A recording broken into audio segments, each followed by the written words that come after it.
Bonjour les amis, j'espère que vous allez bien. Alors si comme moi vous êtes toujours en dépression parce qu'on ne peut pas aller golfer, toujours malheureusement en confinement et pas de vlog à vous proposer pour ma chaîne.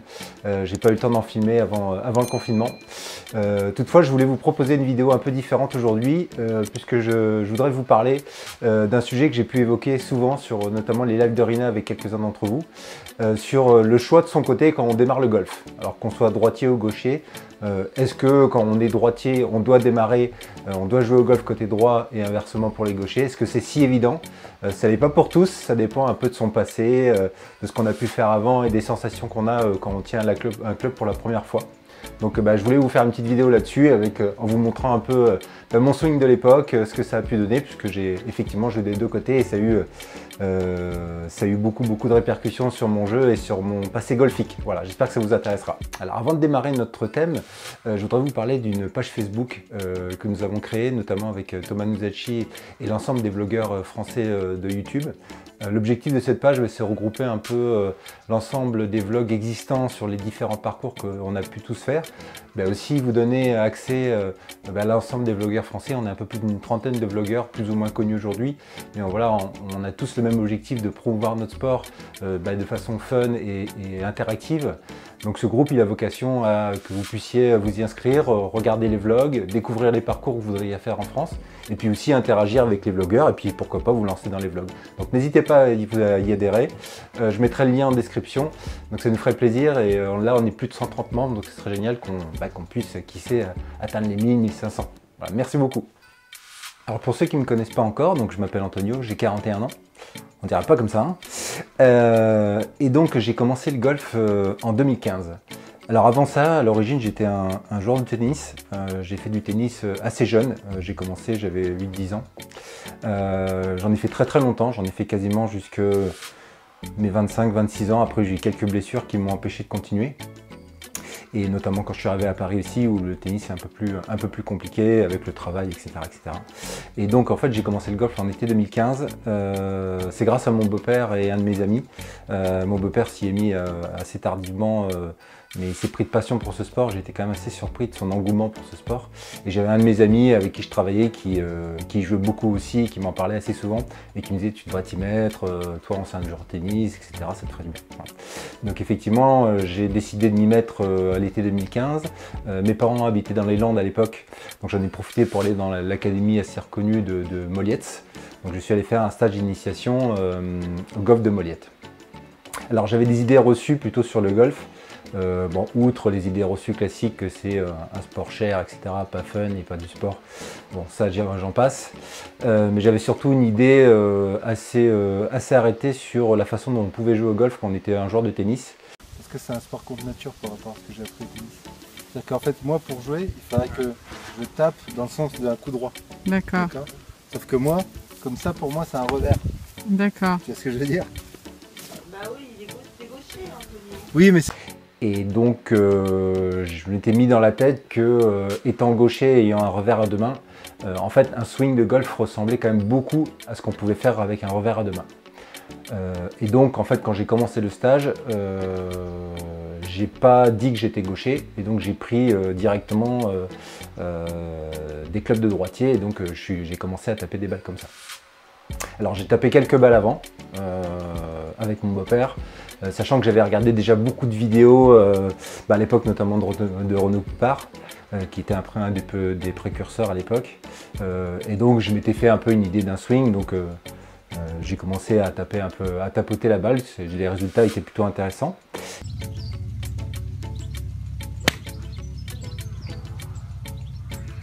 Toi tu verras.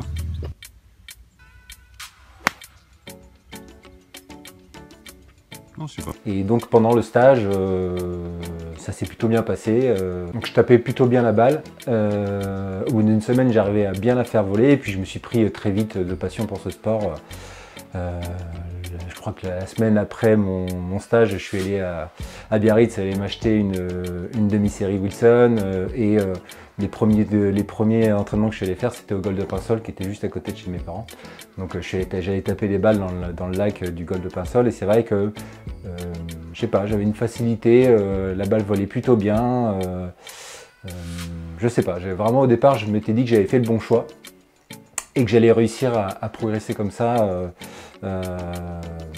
en étant parti donc droitier.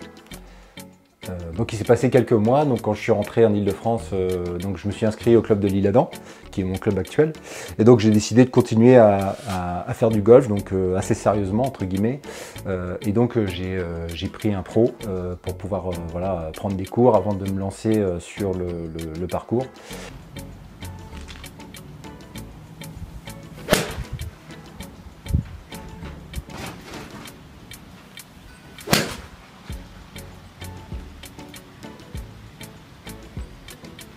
Et donc j'ai pris une vingtaine d'heures de cours. Donc pendant un an, j'ai plutôt bien progressé. J'ai fait ma première compétition dans un golf hyper compliqué, où bon, j'ai pris un peu le bouillon, mais ce qui n'est pas normal. Mais bon, pour moi, ça faisait partie de l'apprentissage. Et donc j'ai continué ainsi, et j'ai commencé surtout à aller sur le parcours avec mes amis. T'aimes bien mater le cul, hein, fais pareil avec la balle. Bah voilà!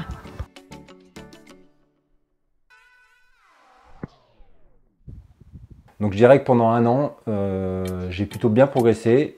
J'ai fait une première compète qui m'a permis de descendre à 48, je crois, dans mon souvenir. Et donc j'ai continué à jouer comme ça pendant un peu plus d'un an.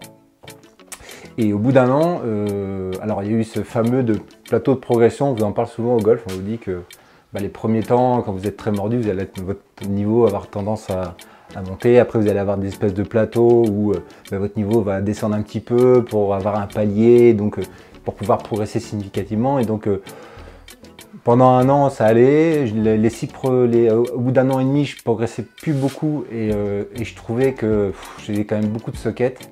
Je faisais beaucoup de slice et surtout, j'étais incapable de jouer le moindre bois.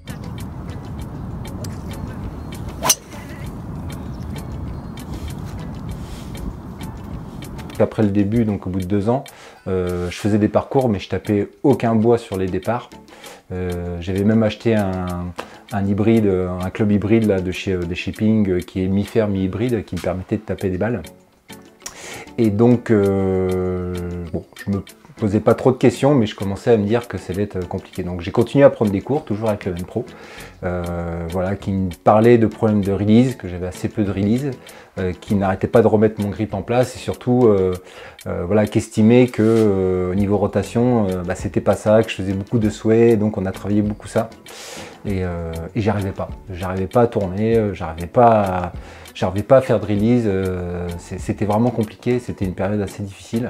Alors au départ, je l'ai mis un peu sur le matériel, parce que j'ai acheté énormément de matériel, parce que j'aime ça, tout simplement. Et puis à un moment donné, je me suis dit, ça se trouve que c'était mon matériel qui me pénalisait.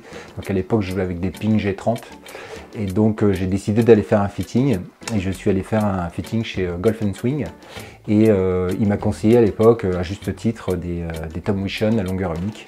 Et en me disant que ça allait m'aider dans ma progression, parce qu'effectivement j'avais des soucis de contact, de rotation, mais c'était surtout dû au fait que j'arrivais pas à stabiliser un swing et qu'il fallait que je m'entraîne avec des clubs à longueur unique et que une fois que ça s'est stabilisé, je pourrais effectivement progresser. Donc au bout de 2 ans, je ne progressais toujours pas et là je suis arrivé dans une période très noire de ma période golfique, où mon enseignant de l'époque, mon pro, ne trouvait aucune solution, je ne progressais pas. C'était même de pire en pire. Je faisais des parties où je faisais 130 sur des parcours. Alors ça m'embêtait parce que vis-à-vis de mes amis, c'était quand même pas très sympa pour eux. J'arrêtais pas de perdre des balles, enfin, c'était vraiment affreux et moi je prenais pas du tout de plaisir. Et pourtant j'allais m'entraîner, je tapais des sauts entiers. Il m'arrivait d'aller taper 3 heures de balle, je tapais je sais pas 10 sauts. Enfin, c'était vraiment n'importe quoi. Où je faisais 10 sauts de socket, enfin, c'était juste horrible quoi. Et malgré mes clubs. Et donc là j'ai vraiment commencé à paniquer en me disant que j'étais pas fait pour ce sport, que j'étais nul et que j'allais faire malheureusement partie des gens, des 30 ou 40% de jeunes golfeurs qui arrêtent parce qu'ils ne progressent pas et que c'est trop difficile. Donc à l'été 2018, mon beau-père, donc j'étais dans le Gers chez mon beau-père, donc on a fait quelques parties ensemble et il me disait oui c'est vrai que c'est difficile, il compatissait pour moi parce que les 2 ou 3 fois que j'ai joué avec lui c'était vraiment compliqué. Et donc il a décidé de me présenter le pro qui l'avait fait vraiment progresser, donc dans le au golf de Florence, donc dans le Gers. Donc il m'a présenté un pro qui enseignait à l'époque à Toulouse 16. Et donc ce pro, j'ai payé 2 heures de cours avec lui, dont l'objectif était un peu de faire un point sur mon swing, de savoir quels étaient mes problèmes, est-ce que j'avais abordé la chose de la bonne façon. Et lui, il était vraiment dans l'enseignement basé sur comment dire, la prise en compte de tes forces, si tu es terrien ou aérien, c'est-à-dire que si tu préfères t'ancrer dans le sol ou si tu swings un peu sur la pointe des pieds. Dans un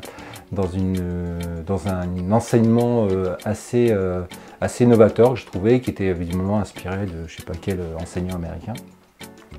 Et donc on a fait pendant 2 heures, il a fait un diagnostic de mon swing. À l'époque j'avais encore mes Sterling. Et donc il a clairement dit que j'avais effectivement un problème de sway, un problème de rotation. C'était une séance très dure pour moi, vraiment catastrophique. Quand je regarde les vidéos, ça me fend le cœur.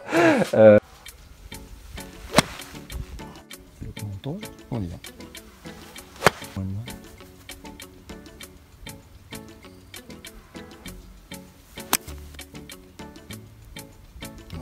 Parce que je tapais pas un swing, grattais tous mes coups. Ensuite, on a été faire des approches. Je levais pas une approche. Enfin, ça a été vraiment pénible. Il était très sympa. Il a essayé de me donner des pistes. Voilà, j'étais vraiment au fond du trou. Quand je suis rentré, j'ai fait encore 1 ou 2 parties avec certains de mes potes au golf de l'Isle-Adam. Et un de mes copains, Ludo, que j'embrasse grâce à lui, me dit écoute, moi j'ai changé de pro, j'ai un pro qui est fantastique. Si tu veux, je te le présente, je pense qu'il faut que tu vois autre chose. Donc il m'a présenté Guillaume, voilà, Guillaume que j'embrasse, qui grâce à lui, vous verrez par la suite, a changé mon golf.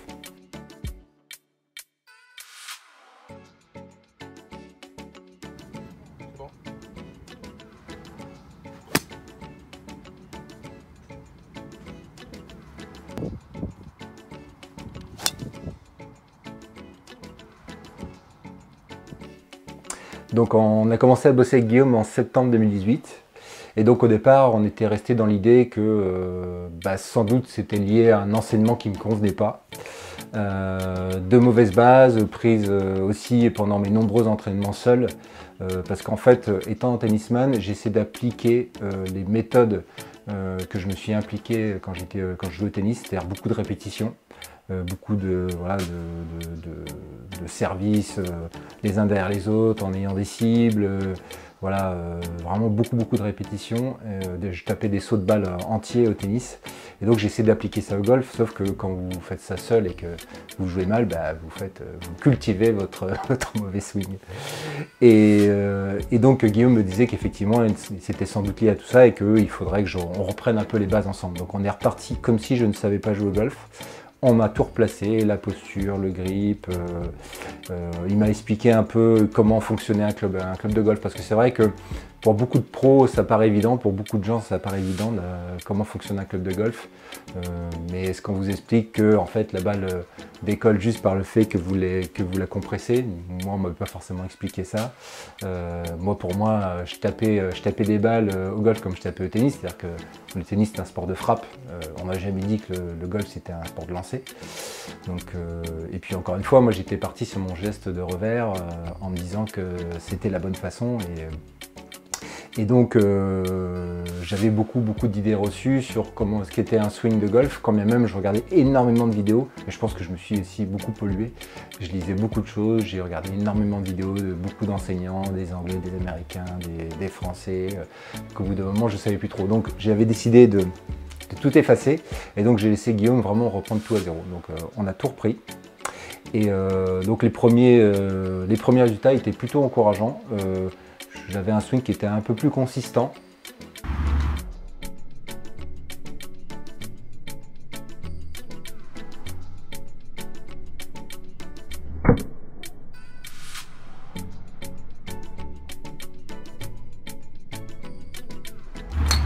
Notamment pendant les cours que je faisais avec lui, donc j'ai pris à l'époque 10 heures de cours. Les swings étaient beaucoup plus consistants, je commençais à mieux taper la balle, à avoir quelques sensations que j'avais jamais trop connues, la sensation de lancer, vraiment d'allonge des bras, la sortie, la notion de trajectoire qu'on m'avait jamais dit. Moi je tapais la balle, draw, fade, tout ça, ça me parlait pas. Guillaume a souhaité quand même qu'on l'aborde, même si, encore une fois, l'idée c'est pas de partir bien en tête comme ça, mais on a vraiment tout repris à zéro et je trouvais que les premiers résultats étaient intéressants. Sauf que on faisait un cours avec Guillaume. La semaine d'après, j'allais jouer avec mes copains. C'était reparti, machin, les sockets, les tops, vraiment aucun plaisir. C'était vraiment très très compliqué. Le pauvre Guillaume, je lui ai envoyé des messages, je lui disais mais je suis nul. J'ai envoyé des blagues où les gens balançaient leur sac dans l'eau en disant que j'étais vraiment nul. Et voilà. Donc Guillaume, je sentais pas démuni, mais je sentais qu'il était... il comprenait pas pourquoi j'arrivais pas à passer le cap. Et donc on a travaillé ensemble comme ça jusqu'à peu près décembre. Et au bout d'un moment, Guillaume me faisait travailler des choses, de rotation, etc. On essayait de travailler ma souplesse, qui trouvait que j'étais pas très souple, etc.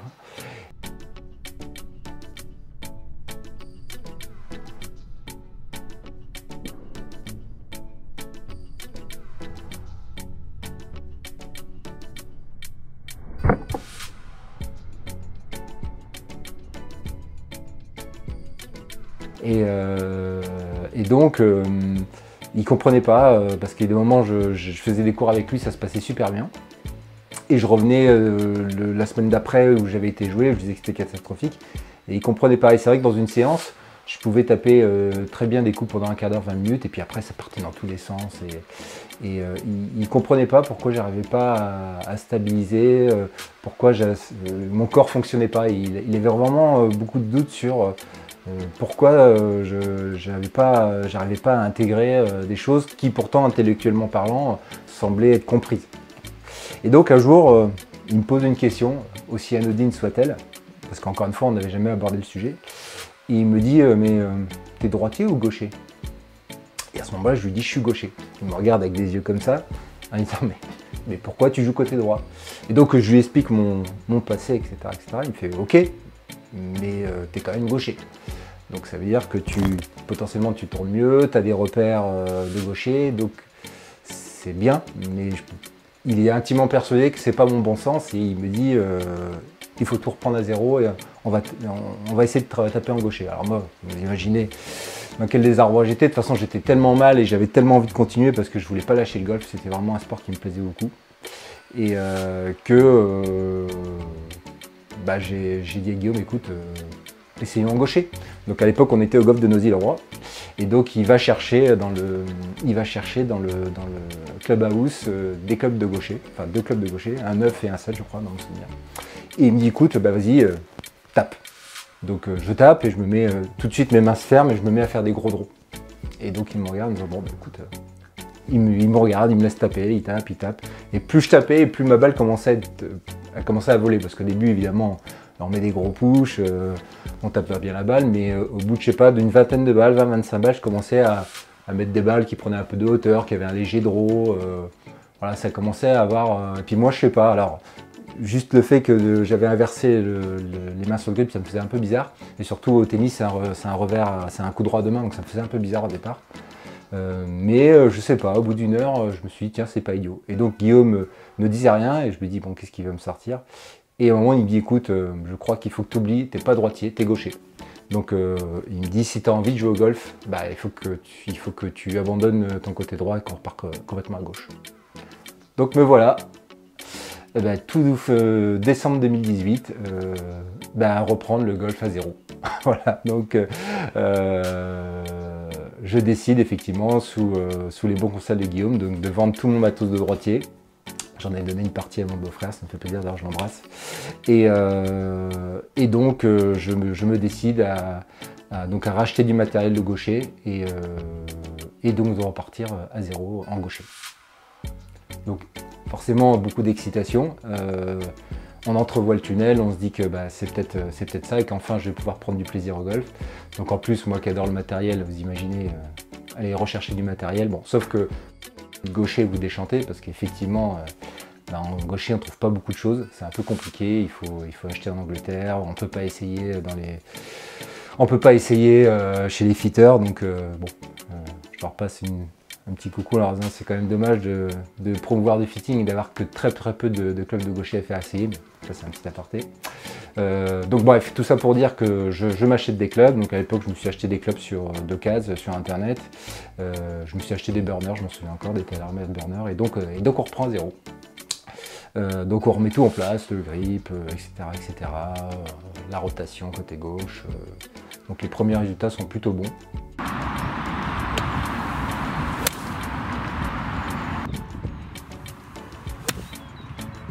Donc dans ma tête, ça a fait vraiment, ça s'est paru comme une évidence. J'en discutais avec des gens sur le live de Arena Golf. En fait, vous avez l'impression que pendant 2 ans, enfin 3 ans en l'occurrence pour moi, vous avez joué contre nature et que du jour au lendemain, plus les séances passent et plus ça devient naturel. Beau ça. Très beau ça.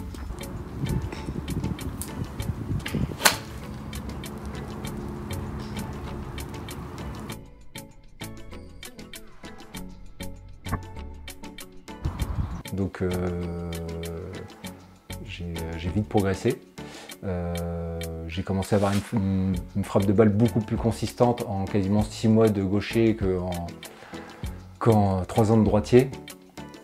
Et donc voilà, c'est paru vraiment comme une évidence.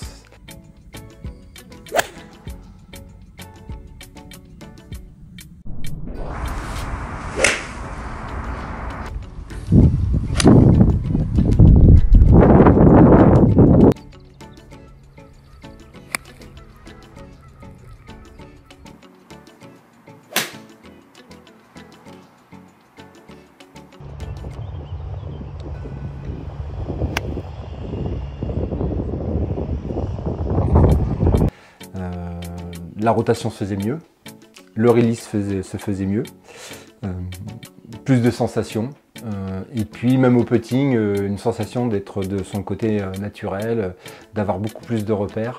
Voilà. Après, ça n'a pas fait de miracle au début, j'ai subi ces plateaux, donc j'ai progressé assez vite pendant 6 mois. Après j'ai eu quelques moments un peu difficiles, où bien sûr avec mon Guillaume, on est passé par des hauts et des bas. Et puis après on s'est donné les moyens, on est parti faire un stage à Marrakech avec Guillaume et un ami, et c'est vrai que de jouer 5 jours de suite au golf, avec des cours le matin et des parcours sublimes l'après-midi, ça m'a beaucoup aidé. Donc en revenant de Marrakech, mon niveau a vraiment monté d'un coup. Donc j'ai fait des compétitions, je suis descendu 26 assez rapidement, voilà, après mon début en gaucher. Je suis content d'avoir fait ça, c'est une expérience très enrichissante. Alors ça a quand même 2-3 avantages. Bon, je suis dans une progression golfique qui est plus classique. Donc là depuis, je suis descendu, maintenant je suis 19. Donc je suis très content. J'ai encore des caps à passer parce qu'encore une fois, il y a beaucoup de choses à mettre en place. Parce que j'oublie pas que même si ça fait 5 ans que je joue au golf, en réalité, ça fait que 2 ans que je suis dans mon bon sens. Et donc, je pense que descendre au bout de 2 ans en 19, c'est acceptable. Alors que le golf, c'est pas évident pour tout le monde. La façon dont on joue est pas évidente pour tout le monde. C'est pour ça qu'il ne faut pas hésiter à aller voir des pros, et surtout si vous n'avez pas d'affinité avec un pro, de changer. Ils sont tous bien, je ne suis pas là pour juger, mais ils ont tous leur méthode. Et sur leur méthode, ils ont tous une approche qui vous correspond. Donc ce qui est le plus important, c'est de trouver le pro dont la méthode s'approche de votre philosophie. Et puis après, de se laisser guider. Voilà. Mais ne faites pas comme moi, ne partez pas sur des idées arrêtées. Voilà. Donc voilà les amis, j'espère que cette petite vidéo vous aura plu, que ça vous ouvre les yeux peut-être sur votre jeu, si actuellement vous doutez. Voilà, n'hésitez pas à me poser des questions en commentaire, ça me ferait plaisir évidemment d'y répondre. Voilà. Allez, bon golf, profitez bien. Écoutez, on est aujourd'hui le 21 novembre. On croise les doigts pour être déconfiné le 1er décembre et on se retrouve tous sur les greens. Allez, je vous embrasse.